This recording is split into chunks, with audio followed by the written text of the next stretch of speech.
Okay, just continuing our conversation on Riemann sums. There are going to be some Riemann sums that are going to be really involved and are going to take a lot of concentration on our parts. It's going to take really meticulous work. The other side of that, though, is these freebies that we're going to get here, and they're just kind of common geometric figures. And if we can just see them that way, then answering the questions will be much easier. So here's just like to go over 2 examples of that. So let's draw our Cartesian plane really quickly and say, okay, here's Descartes' plane, and we have this function right here, which is y is equal to 4. So we have this function y is equal to 4. So we have this y is equal to 4 here. We only care about our function from 1 to 3. So here's maybe 1 and here's 3. So I'm just giving you an idea of what we're being asked.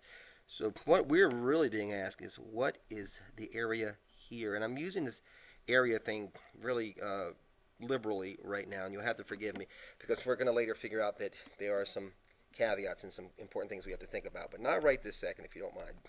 So let's agree that this is the area that we're looking for. So just to put this thing in the simplest terms, I don't know, maybe we can agree that this is not so much calculus as it is really elementary school geometry. So what is this area? Well, we know that the area of a rectangle is area equals base times height. So area equals base times height. Well, this base is not hard to figure out. It goes from 1 to 3. So 3 minus 1 gives us that distance, which is 2. So it's 2. The height, of course, is always 4. So the height is 4. So 2 times 4 area equals 8. And again, I'm warning you, as I remind myself, that I'm using the term area very liberally. I should actually say that the definite integral from 1 to 3 of this particular function on this particular interval is 8 based on this common geometry. All right, let's do one more example really quickly. And this one, I think, has its own similar look, doesn't it? So let's take a look at what our function looks like. Descartes' plane. So here's Descartes' plane. And our function looks a little bit like this, I think. So we have this function that maybe looks like this. But we don't care about that. We only care about this thing from here to here. So I'm going to start at 0. And you know what? Let me just define this a little bit so you don't think I'm just making crap up. So let's call this 3 right here if you don't mind. And this is 0, so 0. So what we're really looking for is the area of a trapezoid, isn't it? Hopefully you can see that there's this trapezoid right here. Right?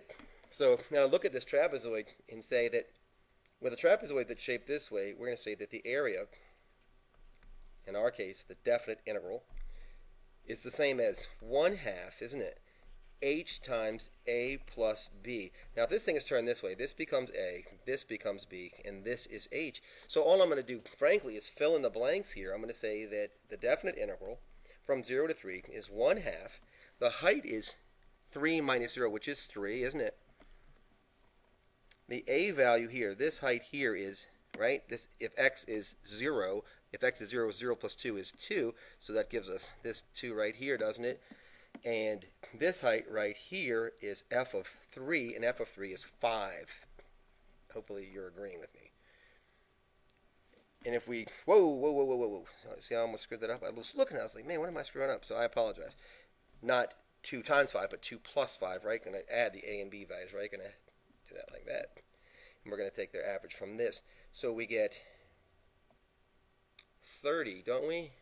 Oh, no, we don't. 7 times 3 is 21. So, wow, I wanted it so badly. 21 halves. So there's that definite integral there. What am I getting at? Why did I bother doing this video? You're like, man, I came here to learn calculus and you're talking about this crap. This is not crap at all, because I'm telling you, you're going to see this stuff on exams. You're going to see this. I don't care if you're at Harvard or Howard. I don't care if you're taking the AP exam or where you are.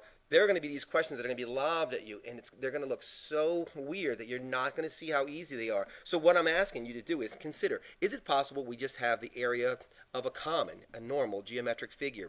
And if we do, isn't it possible that we can calculate that definite integral using easy geometry? So I'm hoping that you're agreeing with me. If you haven't already subscribed, please subscribe. I appreciate it. If you have any comments, share them with me. I would love to talk to you.